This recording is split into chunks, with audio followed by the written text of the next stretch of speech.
Hello and welcome to this new workshop from me, Anne of HanneMADE. It's the collage box workshop, and these are boxes that I've made using my usual stitch collage technique, which is primarily working with paper, and it's to create a box that ends up fully lined with a fastening. So it's a fully lined box. Just take that out. Fabric all inside it, and we're going to create all the different sides and then construct a box.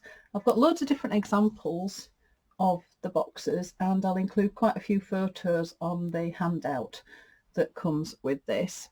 But primarily it's a six-sided box. It's 10 by 10 centimeters each of the squares. I don't recommend you going any bigger than that because it ends up being quite a large area to fill, even though it doesn't feel like it. I wouldn't tend to go bigger. Could go a little bit smaller if you wanted to, but it's using the stitch collage technique, using your sewing machine with some hand stitching as well. So I've got some different examples of boxes, different patterns. It could be something quite abstract that you do. They can have lips on them, so they can have a little lid with a lip that goes down to your button. Again, they're all fabric lined. You can add anything. The main base of this is actually paper, but if you want to add lace, bits of fabric, etc., you can do. You could make it as a fabric box if you wanted to, but you would have to put a little bit more stiffening in it, otherwise it will collapse a little bit.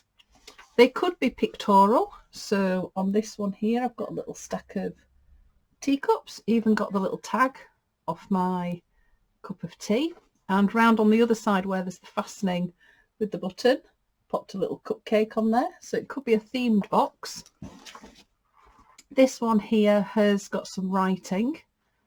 Love you to the moon and back, based on a story that my kids had when they were little. And on the back of this one, there's a little hare on there. So it can be absolutely anything you want. It can be as much machine, as much hand stitching as you want. And the idea with this workshop and the handout is I'm going to take you step by step through how to construct one of these boxes. Okay, so we need to make a start. So collecting materials together, you need to get a range of papers. I tend to use wallpaper, wrapping papers, paper bags, bits out of magazines, maps, decoupage paper, all sorts of different things that you can use. But like I say, you can add into it as well little bits of fabric and little bits of lace and things like that if you want as we go along. You're also going to need some iron-on interfacing. Different people call this different things. I've always known it as iron-on interfacing. This one is the 221. It's an iron-on, and when you feel it, one side is really smooth and the other side is quite bumpy, and this is the glue side and it's activated by the iron, and we're just going to use this to stabilize our piece as we're working on it. For your background, you're going to need 6 10 by 10 squared pieces of paper. For this one, I've chosen a thicker handmade paper. I would never use card for this because that is too thick, because you've got to machine stitch and hand stitch through it. But if you went for something that was like the decoupage papers or things like that, they're too thin. That's just going to end up ripping, but that's fine to collage on the top. So I've got my 10 by 10, so that's going to give us our base. When it comes round to the final construction of our piece, you're going to need some pelmet Vilene. This is thicker than the interfacing. I've got this one. This one has got, you can get it so it's glued on one side or it's not. It doesn't really matter, because this is the bit that we end up sandwiching within the sides of our box, just to give it a little bit of strength. If you didn't have anything like this, you could use thin card in between. You just need to make sure you cut them a little bit smaller so that when we do the final stitching, it's not going to hit the card. But if you didn't have any Vilene, you could use some thin card. You're also going to need a piece of fabric for your lining. That needs to be, if you went 50 by 40 centimeters, that would be ample, even if you end up doing a little lip on the end.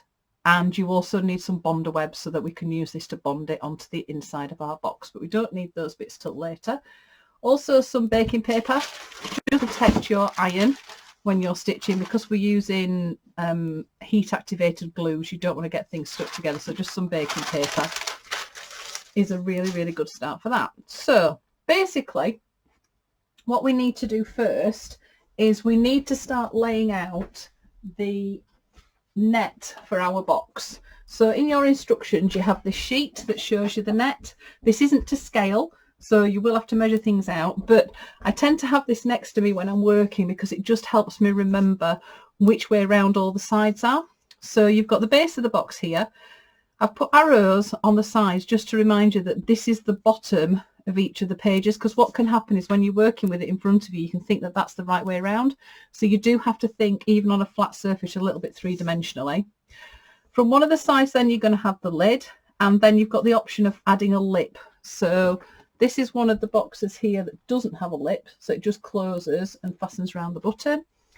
Or you can have a lip, little flap. They can be any shape at all. It could come right down, it could be a point, totally up to you, but you need to remember just to add that on afterwards. I'm going to make one without a lip today.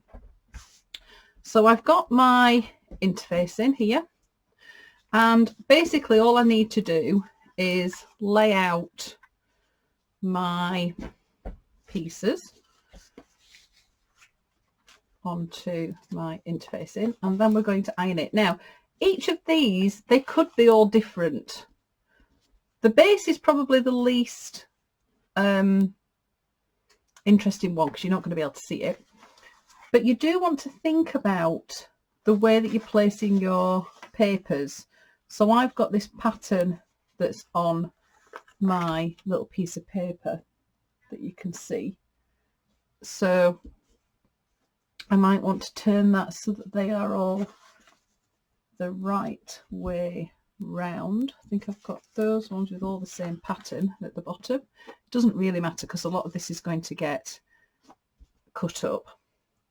Once you've got that basic shape, one of the things that I would suggest you do is you trim your interfacing, because you don't really want to iron all that, because you've got more chance of it sticking to everything. So I tend to just trim it into that net shape. It also means that these bits of interfacing that you're not sticking down, you can reuse. Okay, so we're trimming that to give us our basic size. Then I'm going to iron it. Now when it comes to ironing, you need to leave the tiniest gap between each of the edges. And when I say tiny, I do mean tiny. They don't want to butt up right next to each other. They just need a little bit of a breathing gap, which might only be like a millimetre, if that. It's just, if you pull them together, there's a risk that when we stitch it, they'll overlap, and it just makes those joins just that little bit chunkier and can make it a little bit harder when it comes to constructing your box. So I'm not doing this so it's exact. I'm just chopping some of the excess off, and then what I'll do is I will pop that on my ironing board, and I will iron one piece at a time. I won't try and iron it all in one go. I'll get one bit stuck down and then I'll work on to the next piece. It just saves you trying to battle every single piece of paper. Okay. I tend to have an iron separate for this, because if you get this sort of glue on your iron that you would use normally, it's a little bit annoying, especially if then you come to do your washing and your ironing and it gets stuck. Okay, so I've trimmed that basically so that we've got that T shape for our net, and the next job is to iron it down.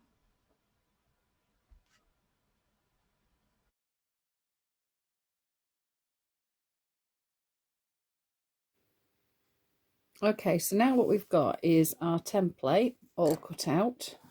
I've trimmed the edges and I'm now at my sewing machine with a normal foot on, and I'm going to be looking at a zigzag stitch, and we're going to zigzag all the way around the edge, all across the joins, just to make it really stable. I've chosen a mustard yellow because I'm going to do yellows and greys on top of my piece, but I need to work out now the width of my zigzag and how narrow it needs to be.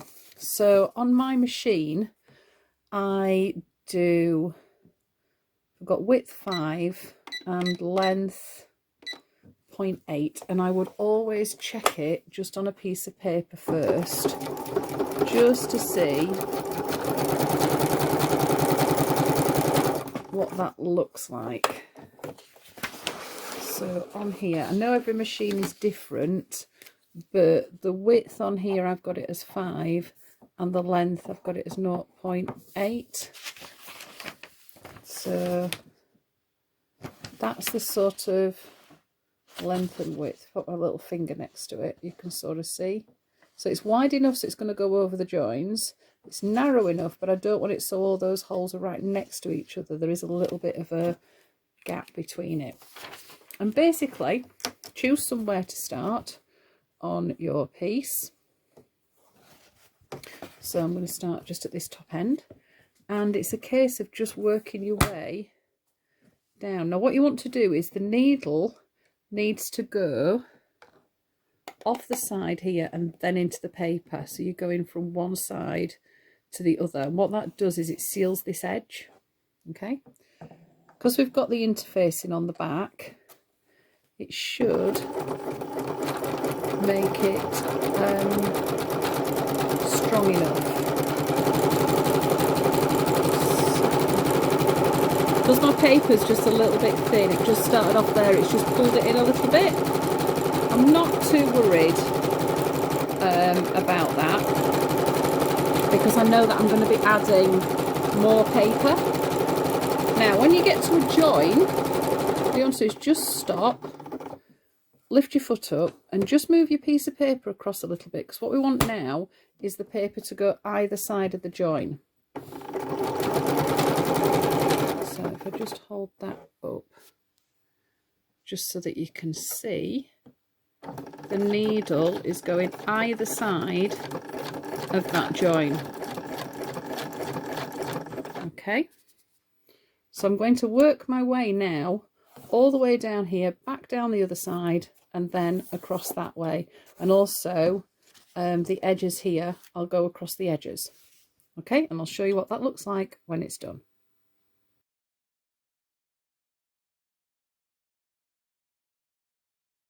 Okay, so we've stitched all the way around all our edges. Don't forget this one here, which is the difference between the side of the box and the lid. So you can sort of see when we started doing this, you sort of start getting the idea of how our box is going to start coming together. So the next bit is the design. Now there's different things that you could do. You could work on a net and draw and come up with a plan if you wanted to do something that was a little bit more figurative or recognizable. So like with the teacups there, just planning each of the sides. I kept them very simple, thought about the button and where it could go on there. With the one with the hair, you'll notice that if I'm doing something a bit bigger, I'm using that area there to create the bit of the image from there. But all you've got to remember is when it's closed and you're looking at it from the front, obviously that bit is a little bit upside down. So you do need to take a few things into consideration when you're doing that. Also thinking about where the button's going to go. So here it became a flower on the front. They can just be quite abstract pieces of work, and I would suggest this is probably what you do for your first box, is just look at shapes and patterns and just get an idea for how to put this together before possibly going to something a little bit more complicated. If you'd done a lip when we did this section here, and if you had a lip on here, you would also iron that onto your interfacing and also stitch around the edge of there, so that you would have your lip added on if that's what you want to do. But like I say, I think if you're doing this for the first time, it's a good idea just to keep it fairly simple, go through the technique and then you can come back then and have a little bit of a think. So with this one, I'm just going to keep it fairly simple. I've been doing a lot of Burrow and Shishiko stitching at the moment, so I'm just going to keep mine really simple to simple shapes and squares that I'm going to stitch round and then embroider, hand embroider, and add other bits and pieces. So when it comes onto the papers, what you want to do, think about colours. So I'm going to go for yellows and greys.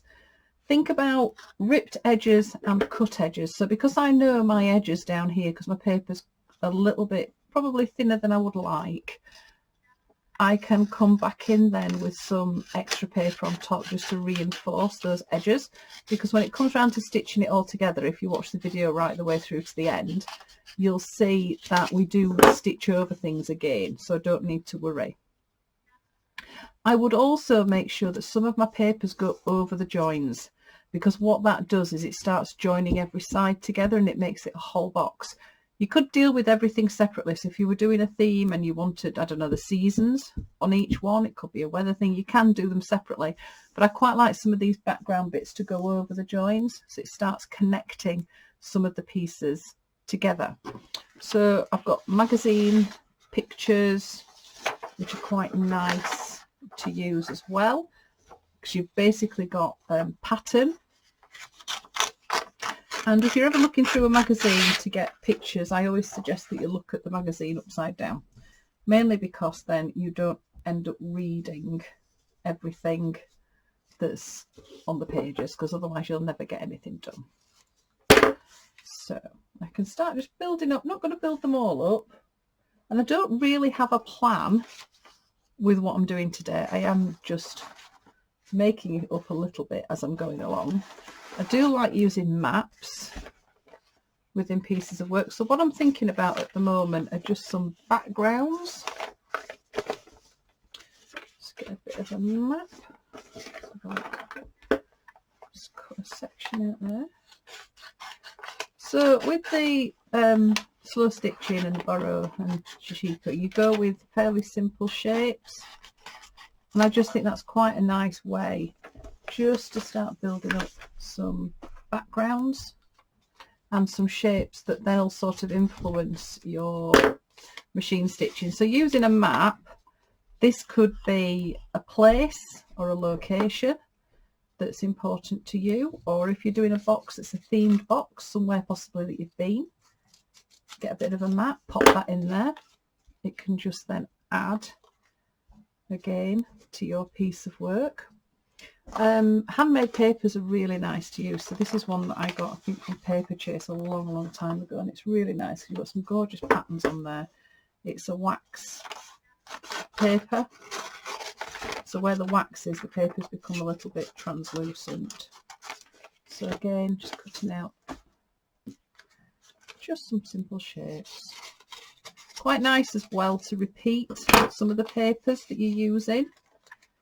So could go there, that's quite nice. And then the bit that I've got left, could repeat it somewhere else.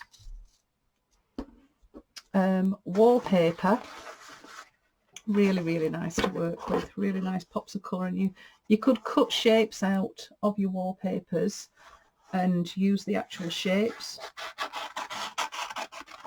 and just rearrange them. So you could have one piece of wallpaper if you've decorated a room and you've got a really nice wallpaper, you could use that as a piece for your box, and then it matches your home decor.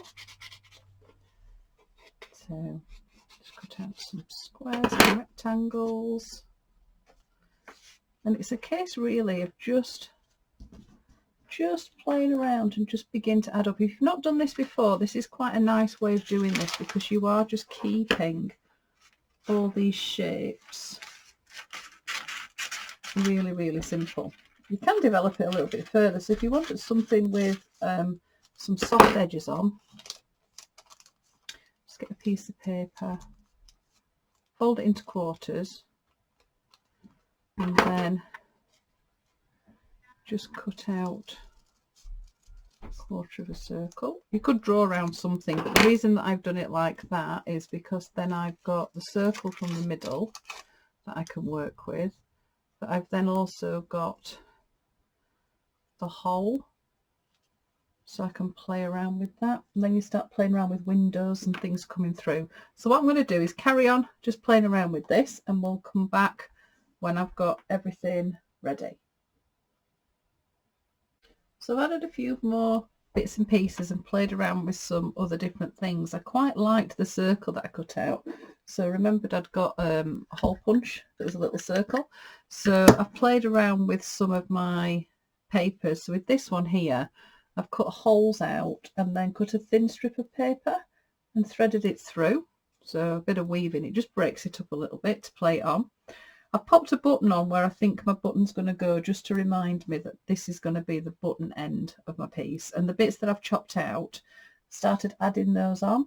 I've got it very pale, so I've gone for some darker greys just to give a little bit of a contrast. And then I've been playing around with a few other bits that I've got. So I've got a little bit of fabric here that had got scissors on it.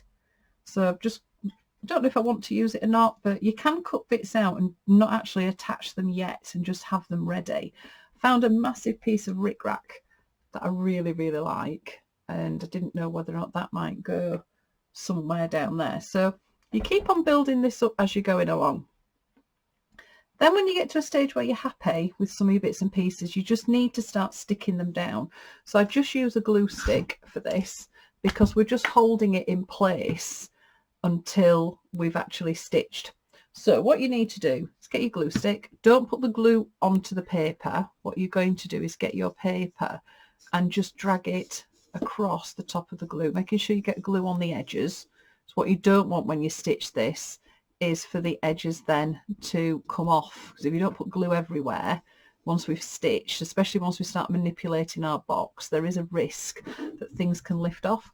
The reason that I do it that way around is if you put the glue on here, you can end up with some really big lumpy bits of glue on your paper, and we really, really, really don't want that. So the next job is starting to stick things down. One of the things that you can do is take a photograph of what you've done so that you can remember where everything goes, but I tend to end up moving things around anyway. So again, if you look, I'm just making sure that these edges here are really well glued. It's one of the things that can become quite annoying when you get to the end and we actually start constructing the box. You do have to be quite vicious with it.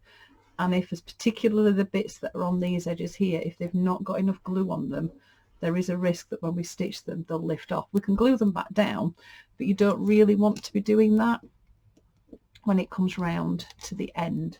So I'm just using my finger, pressing it onto the glue, going around the edge and popping a little bit of glue in the middle. I use a glue stick rather than a PVA glue because it's paper. If you use a PVA or a wet glue, it's going to make the paper go wavy, and that's one of the things we definitely don't want to do with this particular technique, is have wavy paper. So again, just dragging, oops, half of my box design. You just hold it with your thumb or your fingers, pull it over the surface. You just get then a really nice thin layer of glue. If you want to do it the other way around because you find it easier, that's fine, but I wouldn't suggest then you machine stitch it straight away because you don't want to end up with glue on your sewing machine. Oops. There we go. So that's the next bit that I'm going to do, is just work my way around all the bits that I've got ready and the bits that I know I definitely want to have. If you've got some bits, so like the rickrack that I was going to do, I wouldn't put that on right now because I want to machine stitch all the background down first, and then you can come and collage again back over the top. So it's a really nice technique where you can just do some bits, stitch them down, maybe go and have a cup of tea, have a think about what you've done, come back, have another look. It might be you suddenly remember that thing that you've got in your stash that you want to go and get. So I'm just playing around, really simple shapes. I'll just finish this side off so then you can see one bit done. I don't know whether or not I'm going to add more to it. What I'll probably do is get this bit done and stitched, and then I'll come back and have another look and decide if there's any more bits. It's also quite nice to do that, because if you end up stitching, you could have some bits that you don't particularly like, and one of the things that you can't do with stitch collage and with paper really is unpick, because you're going to be left with holes. Try and get things so they go, rather than being bang smack in the middle, get them so they go over a join. It's like I said at the beginning, you want it to feel like it's one piece. So I do think I probably will have the rickrack on there somewhere, but I'm not going to put that on right now. I'm just going to keep that to one side. So that's the lid and that side stuck down. So I'm now just going to work my way around the other three.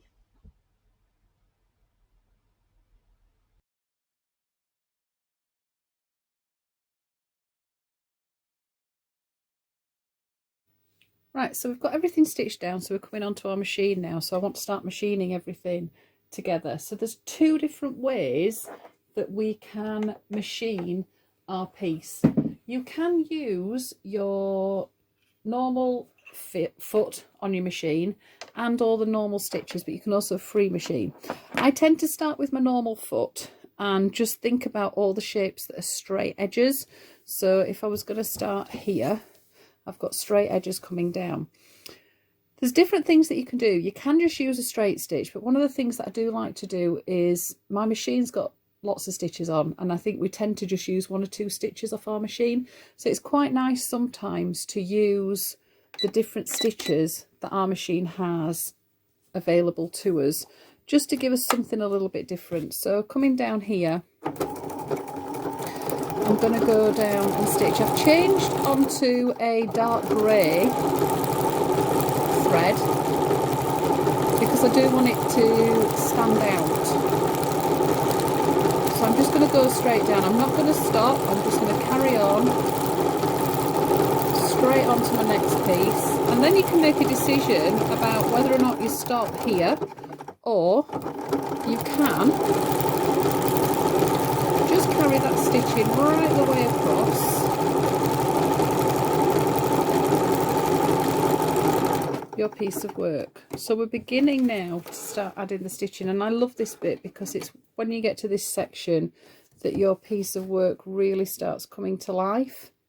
So just going straight down there, I've got the blue at the other side, so what I'm going to do is go back with the same stitch. Now this is the bit that you need to be careful of. The bit here with your lid can very easily, as can the sides, get folded underneath while you're stitching, so you do need to be aware of where these sections are when you start stitching your piece of work, just so that you don't end up stitching it over the top or underneath. So if I took that stitch back down, try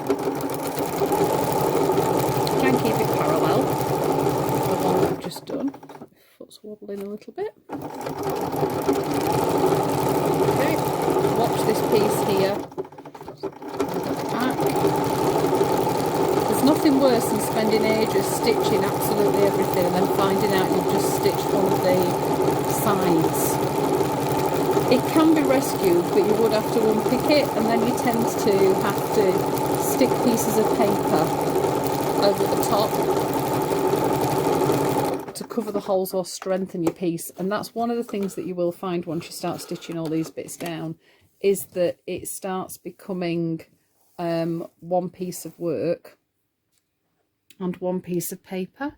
So if I just lift that up there, you can see, so I've stitched down that side and that side there. And then you can just carry on using your normal foot. Like I say, try different stitches, see what you've got on your machine, and just work your way down your straight edges. Okay, there we go. The aim is to try and trap down all the edges of your work so that everything is stuck and stitched. You'll notice that I'm not stopping and starting as in tying threads off or anything like that, because I know that it's all going to get bonded down with a piece of fabric on the other side. Then that's going to hold it all together. So these first stitches that I'm doing, I am doing from one side to the other, just going straight down, overlapping some of the shapes. I don't need to worry too much about these ones on the raw edges, because we are going to come back and zigzag over all those when we've finished all our stitching. So I quite like that stitch, so I'll just add it a little bit more here. Now obviously on this piece I've got a lot of circles. I could spend time trying to stitch them all down just using a normal foot, but it can make your life a little bit easier using a free machine foot. All the lines that I've done so far have been straight, but this edge here that I've got on this piece of paper sort of meanders, so I think I will choose a different stitch and have that one sort of meandering around the shape. It's always then which stitch do you choose. Don't want to put too many on, because sometimes you can go a little bit bonkers. So as soon as I had the leaves going the other way, I think I'll probably have those meandering. That'll look quite nice actually. So starting at the end, what I'm going to do this time is actually follow the edge of that torn piece, going over the circles. Are we stitching? Yeah, just didn't sound quite right. Usually what ends up happening, which is what's happened, is when you're doing stuff like this, your bottom thread finishes. So what I'll do is I'll just pause the video, I'll redo my bottom thread, and then we'll carry on. Okay, so we're up and running again. That always happens. You always think you've put enough on, your bottom bobbin, and then you find out you haven't. So like I say, with this one I'm following the shape of the paper, and then I think as I'm coming back up here I'll still just carry on that meandering between the circles and catching the edge of that bit of wallpaper. Okay, so that's stitching with your normal foot on your machine. So if I just show you where we're up to with that. Okay, just get it to focus. There we go. So you can see that I've done some stitching just using the different stitches on my foot. Now obviously I've got circles and things like that which are going to be quite hard to do, so what I'm going to do with those is swap my foot onto a darning foot. So I lower the feed dogs, which drops these down here, and change my foot. Now free machine is something that you've never ever done before. I do have a workshop for beginners, taking you through the steps and just building up your confidence of free machining. If it's something you've not done in a while, I would always suggest that you have a little bit of a practice beforehand, just to get you back into that way of working, because it is a little bit different from doing normal stitching, because you don't necessarily need to turn your piece of paper around. You can just decide where you want to start. I tend to have it so that the lid is dangling down here, so you're not going to get it tucked underneath. So with the free machining, what you can do with this then is follow the shapes. You could do the whole thing free machined if you wanted to, so you need to put it back on a straight stitch. So with this one we're not necessarily doing fancy stitches. You can do free machining with a zigzag stitch, but I wouldn't recommend doing it with any other one because it's just going to get a little bit confusing. So choose a place to start, and what I tend to do is start in one place and just carry on stitching and work my way from one side to the other. So here we go. If I don't do anything, it's just going to go up and down. So it's actually me moving that piece of paper. The reason that I like this technique is it starts to look a little bit drawn, and you've got a little bit more control of what's going on. I tend to go around things a couple of times because sometimes I haven't always got it quite in the same place or in the right place, and it also adds to that drawn effect, especially if you were going to do something like when I showed you the hair and the teacups and stuff like that. It's so much easier doing this. So then what you can do is then start coming around some of the other shapes. Now you want to get the speed of the needle not too fast so that you can actually move the paper around at a nice pace, travelling on from one shape to another. And then this is what you can do if you wanted to do some writing or something like that in your actual piece. You could use this to write. What I tend to do then is just use that to travel to the next piece I want to go around. So obviously you can see, because I'm doing a straight stitch, you could do this with just your normal foot, but for these little bits like here, like going around circles, that would be quite tricky. So it's just a case of moving from one bit, just seeing bits of paper, where's there an edge, what do I need to go around, just to stitch things in. And you can start to add other things, so you can use then this technique to actually start drawing. So if you've got areas where there's not much going on, so here I've got a circle, so this section here, just lift that up so you can see. I've got a little black circle that I've just gone around. Let's see if I can just put this so you can just see a little bit better. Just hold that there. So I've done that bit. Then I could come into here and replicate that circle and do another one. So this is when the free machining really comes into its own, because you can just start adding shapes and come back in,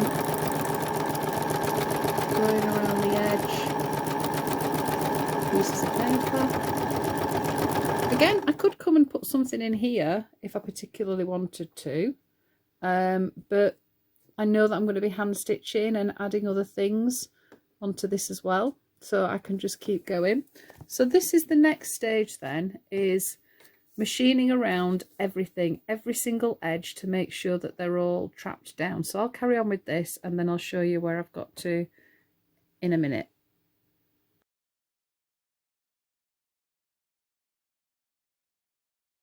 So I've machine stitched everything down now, gone round all the edges, changed my thread because I decided that the grey, you couldn't really see it on the grey sections. So I'd added some yellow thread on there as well. The circle at the top there, I'd done some lines that came out across everything and I quite liked that, so I've done that as well in the yellow, and I'll do some closer up pictures that'll be on the handout that goes with this workshop.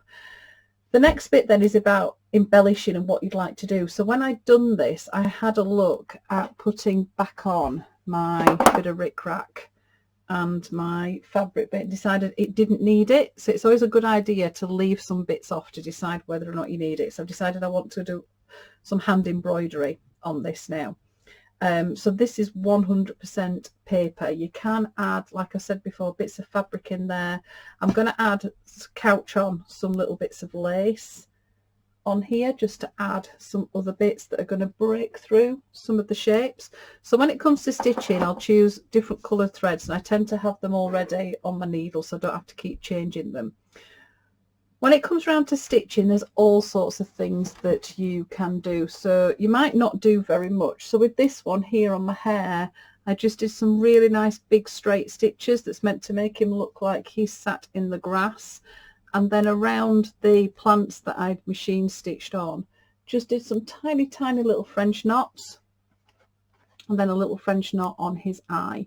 So you can add as much or as little as you would like. On this one, I tried to make it look like there were plants on there. So I've got some fly stitch that goes down and carries on round. So just over the top of the shapes, and especially if you're doing something and you want it to look like plants and flowers or maybe a garden, adding the stitching over the top really does help with that.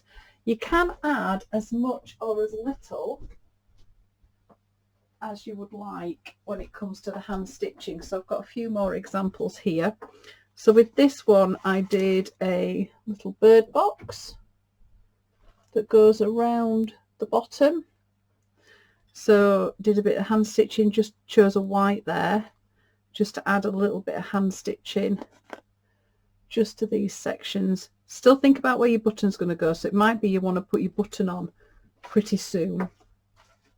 You can make things as memories. So this one's a little girl holding some balloons and she goes around, she's got her wellies on, and then I'd found some bits of words on some wallpaper and added that, so you can add text.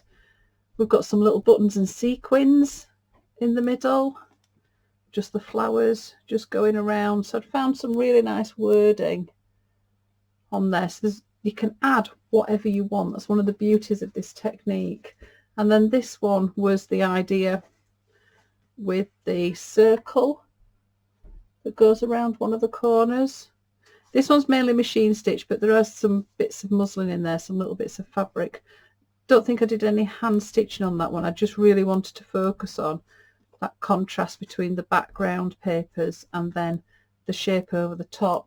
But with the one that I'm going to do here, I'm going to actually go to town a little bit more with the hand stitching. So what I'll do is I will do some of the hand stitching, I'll take photographs of it, and on the handout I'll put on close-ups on what stitch I did, rather than you watching me hand stitch, because it's very slow, it just takes quite a while. So there'll be loads of photos on the handout so that you can see with the hand stitching.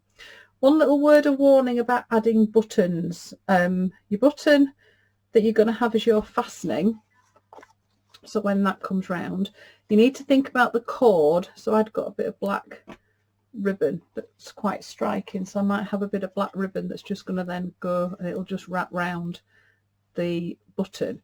If you want to put buttons elsewhere, one of the things you mustn't do is when you put your buttons on is put them too near this edge, because when we come to stitch and we're going to put this back together, we'll be putting the edges together like that, and you've got to be able to get your machine foot down this side.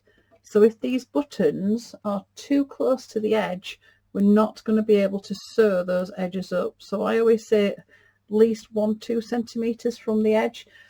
The reason that we're going to do that, we're going to put all the buttons and everything on, is because the next thing we'll do is we'll put all the inside on.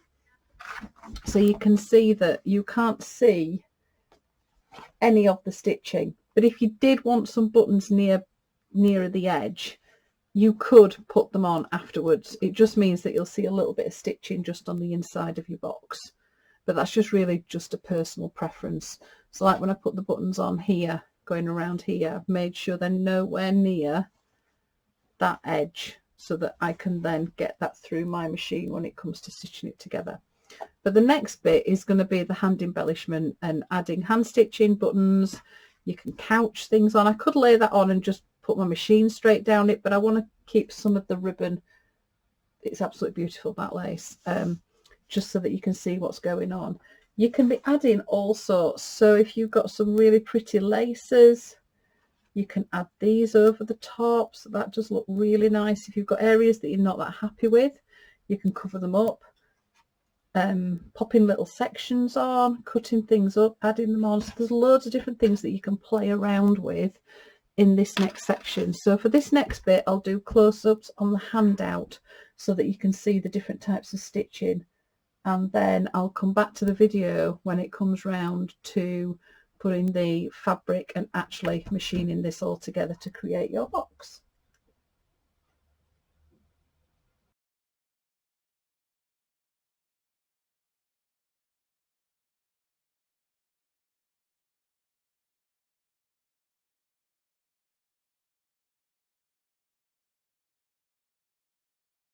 So all the hand stitching's been done, and if you have a look on your handout, I'm going to put photographs of sections of the different pieces.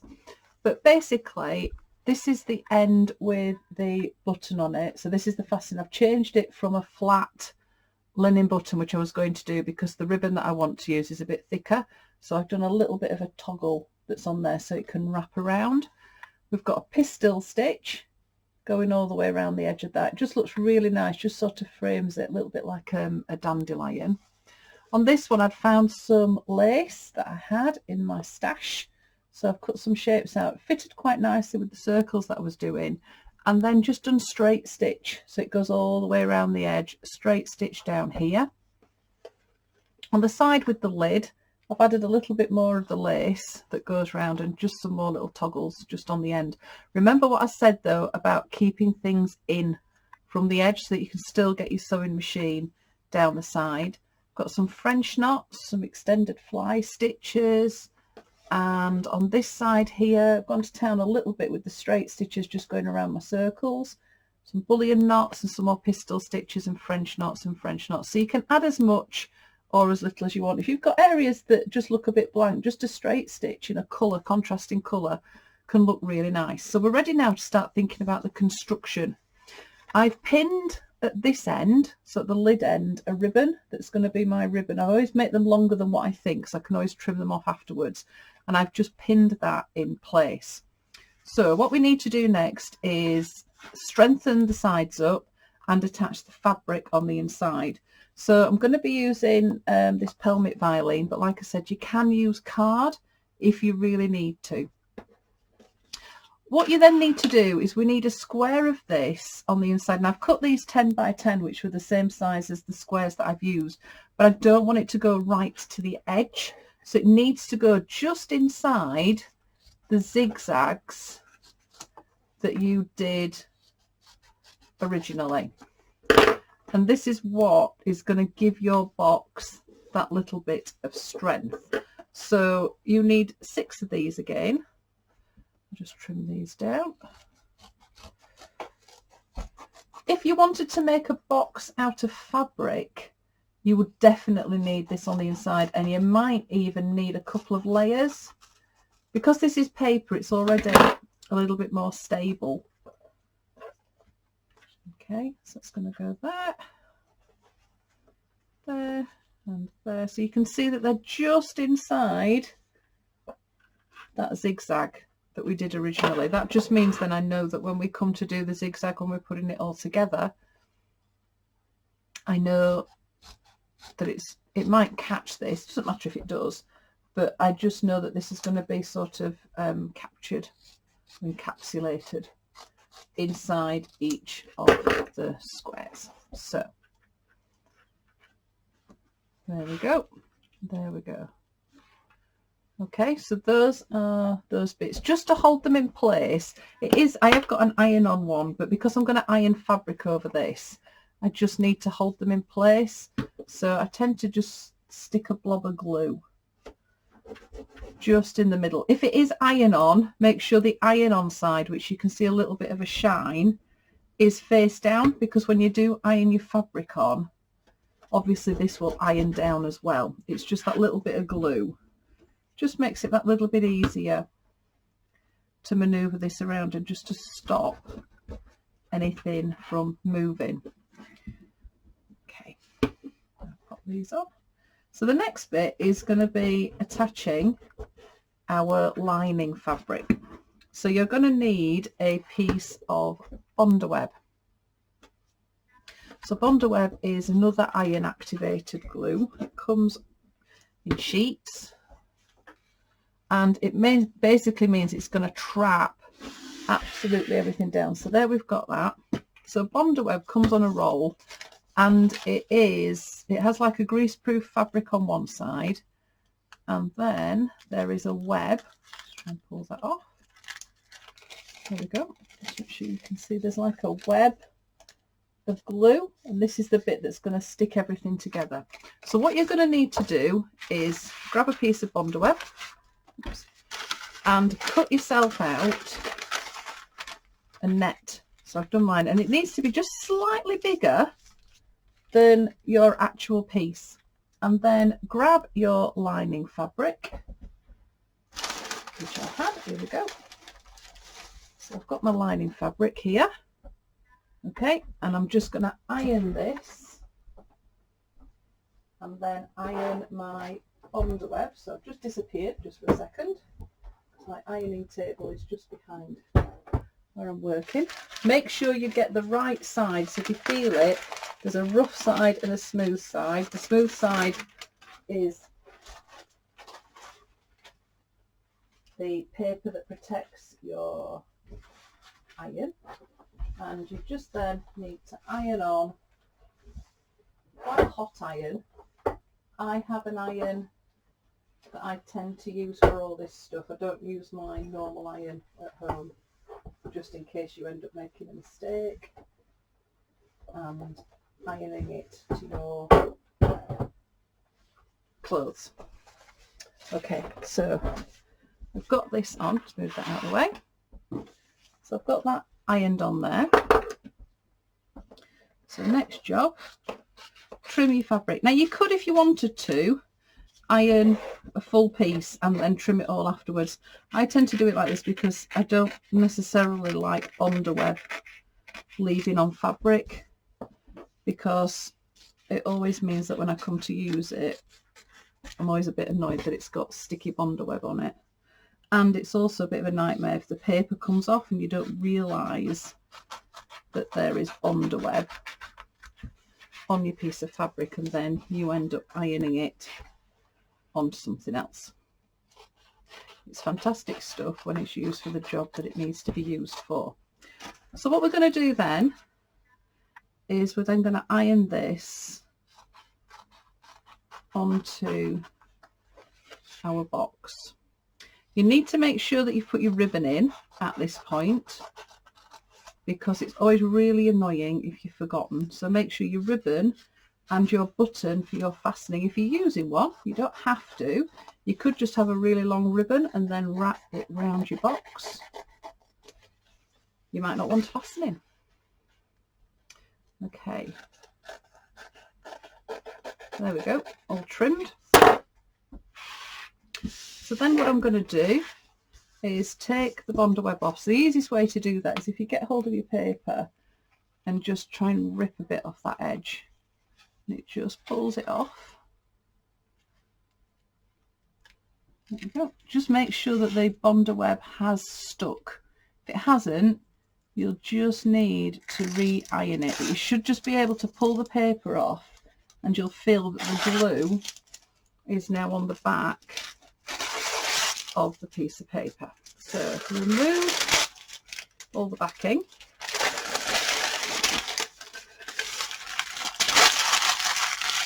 And then I'm going to iron this onto here to line the whole of my piece. Now, because we've probably got buttons and things like that, it's always a really good idea just to pop a thick towel on your ironing board, just so it gives it some sponge.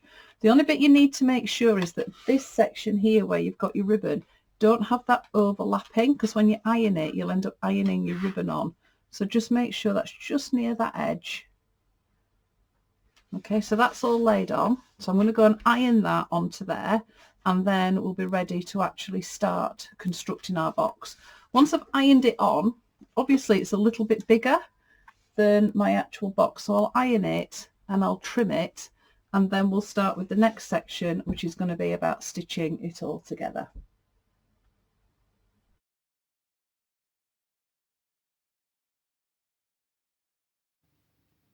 Okay, so I've got it all ironed on the back now and all trimmed. It is worth spending a bit of time, especially around these edges, making sure that it is ironed down really, really well. And like I say, if you've got bits on that stick out, if you put like a blanket or a towel on your ironing board, it just means you know that you're going to get it all ironed down. So the next bit now is we need to start zigzagging everything. So on your plan and the presentation that you've got, we need to stitch things that are called raw edges.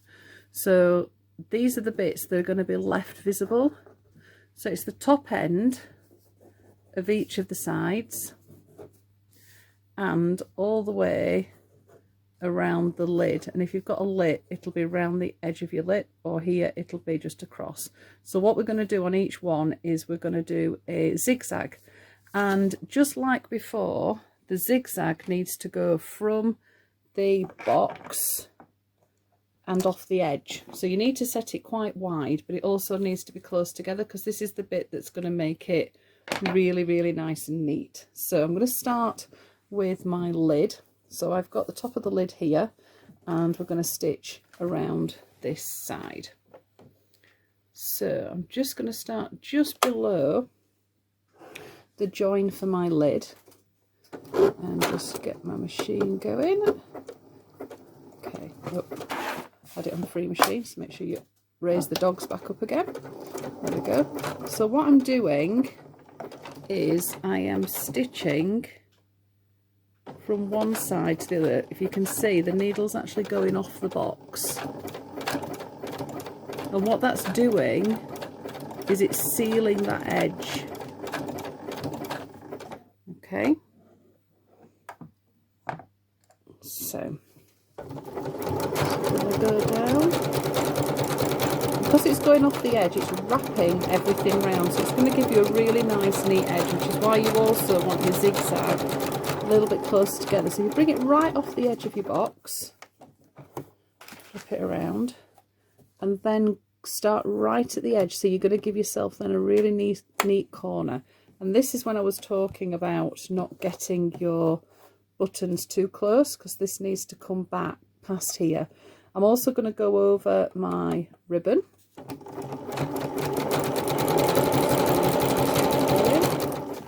Let's take the pin out.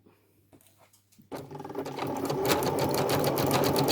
this is going to fasten the ribbon in. I'm going to go back and forward just on that, just so that I know it's going to keep it really tight. So again, take it right to the edge, turn it around, make sure you don't get your ribbon stitched under. Oops. There we go. So off the edge again. I'll just lift this up and see if I can do it from the top so that you can see. So it's going right off the edge. What that does, it just wraps.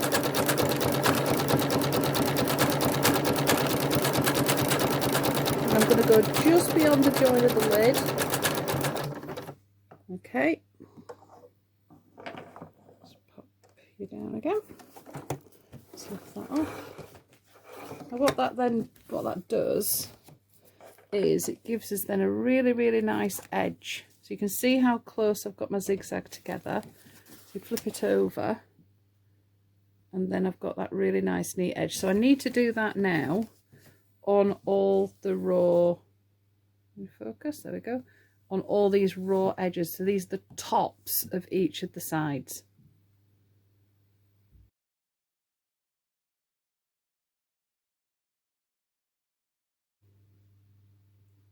Okay, so we've done around our lid, and then we've got the top end of each of our sides have all been stitched. So now comes the fun bit, because we've now got to start joining the sides together.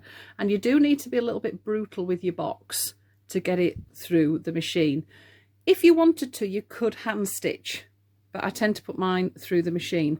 So I'm going to video the whole thing just so that you can see. Hopefully you'll get a good idea of what's going on with what I'm about to do. So what we need to do is you're going to get your sides together. So if I just do this.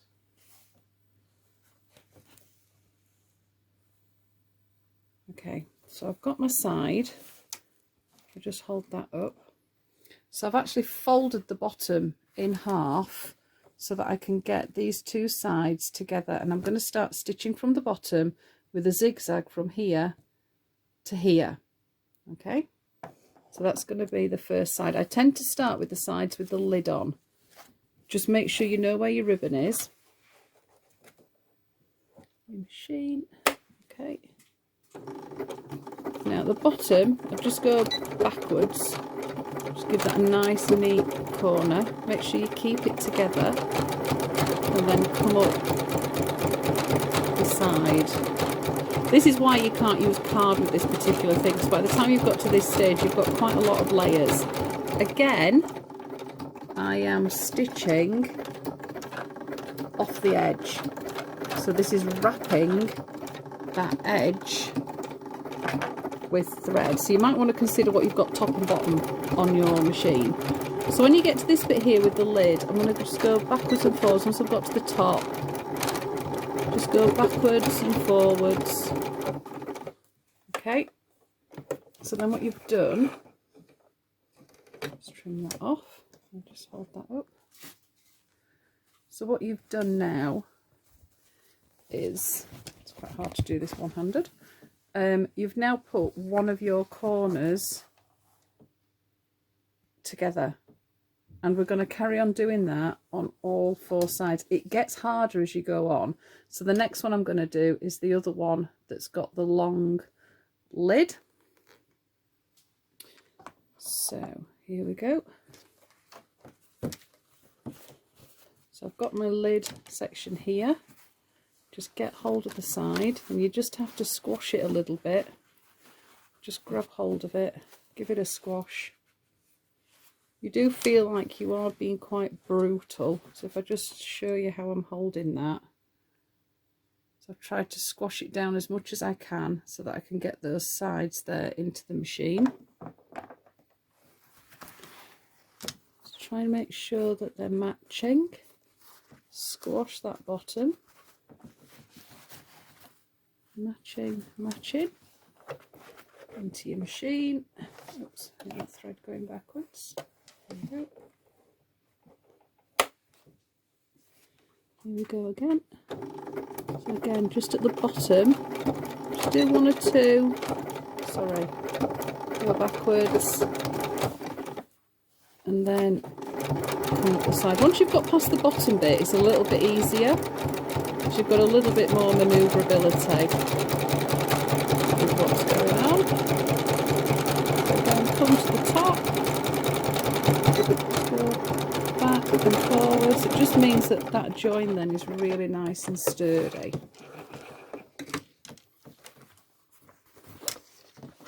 Okay, so this is where we're up to now with our box.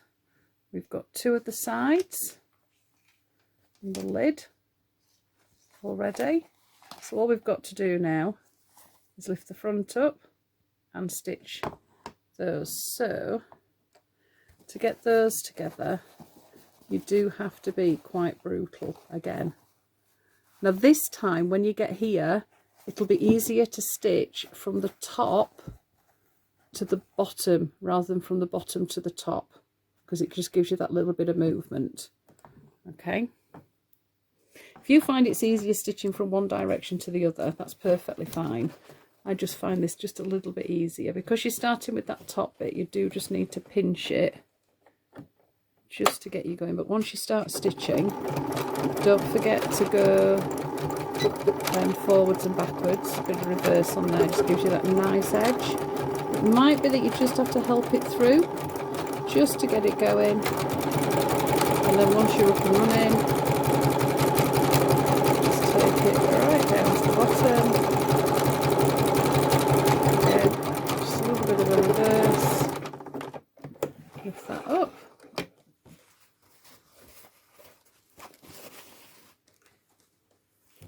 Okay, so we're now just left with this last section now. You can sort of start seeing it all coming together. Okay, so last section. Again, start from the top. Just means that you can flatten your box down. Just a little bit. Set off, do a bit of a reverse.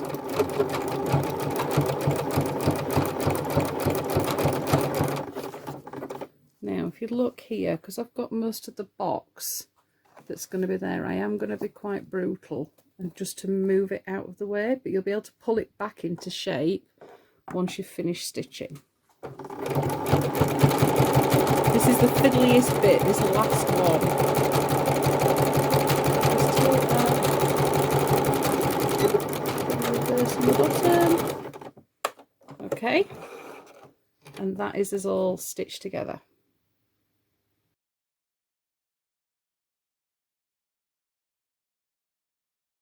So here I've got my box from its last bit of stitching, and it's just a case now, just going around, just having a little bit of a crease on those bits just to fold it back out again. And there we have, just wrap that around the toggle.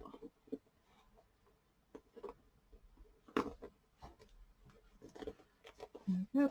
Let's trim that.